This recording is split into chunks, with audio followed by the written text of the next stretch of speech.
Okay, what's going on, everybody? Ladies and gentlemen, how are we doing today? It's good to see you guys again. I told you I'm gonna keep it going. If I get complacent, just beat the shit out of me. I don't know. But today, I want to do something a little special for you guys. It's been a while since I've done this, and my opinion has changed a little bit on the positioning of where I think certain people should go, as well as some players getting immensely stronger than we've ever seen them before, proving that there's honestly levels to this shit now. But since I feel like any YouTube formations I've seen haven't really done justice yet, I think it's time I take this into my own hands. Yes, that is right, ladies and gentlemen. Your father is taking on this immense task of creating the best Japan U20 lineup for the eventual World Cup that our Blue Lockers are going to be playing in. Remember, this is just the Japan U20 team. It's not an NEL All-Star lineup, even though wait, that's actually If you go on to agree with my formation and enjoy this video, please make sure to leave a like on the video itself, as well as dropping a sub on the channel with noties turned on so you never miss another upload from myself. I'm gonna be going crazy all month, and actually, you know what? All year, fuck it. If you know me, you know the drill. Grab some snacks, fill your cups, and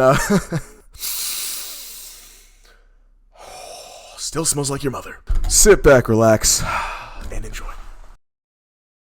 Okay, really quick, in case you want to do this yourself, buildlineup.com, that's where I'm doing it. And I'm actually making two formations for you guys. First up is what I'm actually predicting the final lineup's going to be, you know, closer to like what the actual canon and narrative is setting up to be. At least in my opinion, and most of the speculations take it with a grain of salt. And then the second one is going to be an absolutely heinous brainchild I just came up with, so I hope you enjoy. Also, just to let you guys know, I am going to be running in 5 subs. I'll tell you where I'll place them and what I'll do to the formation when I bring them in, but we'll just cross that bridge when we come to it. It'll be at the end and it'll be really short, so. Starting in goal, we have the GOAT himself, Gin Gagamaru. This one's a no-brainer. There's not a single goalkeeper that can keep up with Gagamaru. Like, the U20 goalkeeper's a bum compared to him. And then almost just as definitive are my 2 center backs, those being Iki Nico and Oliver Aiku, respectively. This speaks for itself. One's the final wall, the other one's the watchtower. The 2 best defenders in all of Japan, in my opinion, don't get better than this. Coming in at the left wing-back spot, I have kind of a shocker here, Chigiri Hyoma. Some of you may be like, why the hell are you putting Chigiri all the way back there? His defense isn't that good. It's simply because he is the speedster of Blue Lock. He's going to have this entire left side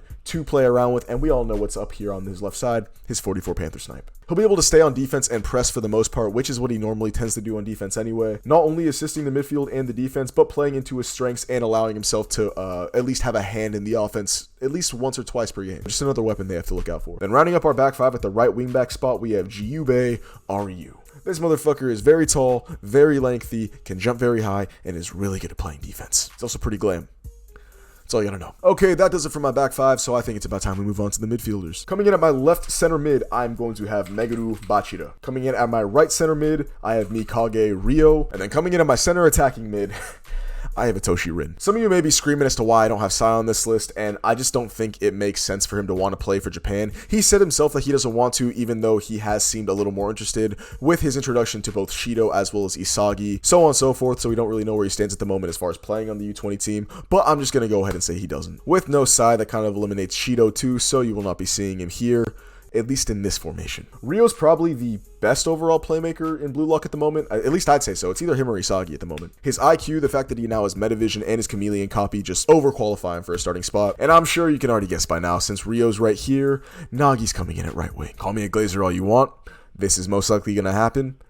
Don't tell me otherwise. This duo speaks for itself. If he's on the field, he's not going to be playing to the best of his ability unless he's there. Let's be honest. I feel like most of you guys are going to crucify me for this, but I don't think that's like outrageous. Rin is the best player, period, in every single facet of the game as far as the Blue Lockers are concerned. Most well-rounded, it goes to Rin. Even though we have Ryo, who's like the perfect all-rounder, I still think Rin is a better overall player than Ryo himself, who is the perfect all-rounder. Putting him at the center attacking mid position with his immense IQ, his crazy vision akin to Isagi is probably going to be even better by the time we see him in the PXG game. Not to mention his insane scoring ability as well as his kicking accuracy, which is basically on par with his brothers. You already know he's going to be dishing out dimes left and right, like come on. Moving on to the left wing spot, we have a bit of a shocker. I have the king, Baro Shoei. I'm kind of on a little bit of a Baro glaze at the moment, if you can't tell. But since we are going off valuations for choosing the formation for the Japan U20 team, at least in canon, in the Blue Lock manga itself, given that he's already worth 100 million, I think Baro's locked for the team, and he's definitely deserved a starting spot, at least after the character development and growth that we've seen from him since he joined the Ubers and starting to learn under Mark Snuffy. We saw firsthand in 216 what he's capable of, and I feel like we all knew Baro has been capable of that this whole time.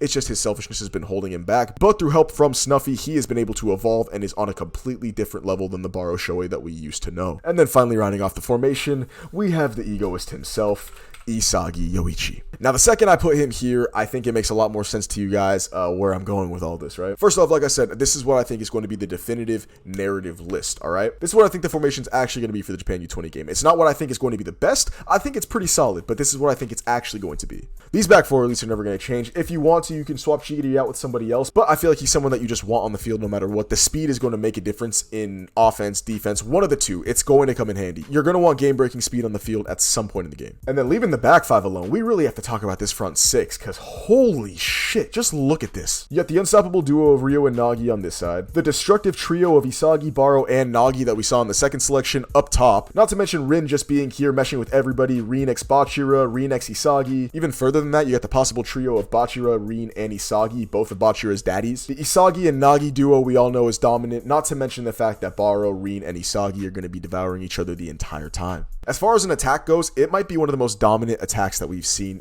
in the entirety of Blue Lock so far. Realistically, I don't know who's stopping this, and I don't know a lineup that's even better. Really quick though, I did choose 5 substitutes, and I want to show you where I'm going to plug them in and what I do the formation when I actually put them in. First up, coming in for Shigiri, we know he has stamina issues, so I'm putting Yuki Miyakenyu. Yuki's been a pretty formidable player in the Neo Egos League so far. That goal was low-key a little lucky, I'm not going to lie. He's an Isagi product through and through, let's not get it twisted. But nonetheless, his valuation is going to earn him a spot on the U20 lineup, and I feel like he'd be the most useful at left wing back, due to his defense actually being pretty solid and getting better the more he plays in the defense on Basel Munich, as well as his dribbling and one-on-one skills being a really good tool to get the ball upfield. The substitute I'm going to be talking about is going to be Ryo, and coming in for him is going to be Raichi when we switch up the formation and have a CDM. I could have just as easily put Kurona, but I feel like the way they're building up Raichi at the moment, he is definitely going to be the starting CDM if they ever have one. The next sub in the midfield actually comes for Bachira, and that's going to be Kurona. This mainly just functions to work with Isagi, really nothing else to it. Rin stays in, and then coming in for Nagi is actually gonna be Shido Ryusei. This is like a dire consequences though. It won't happen, or by any means it shouldn't, but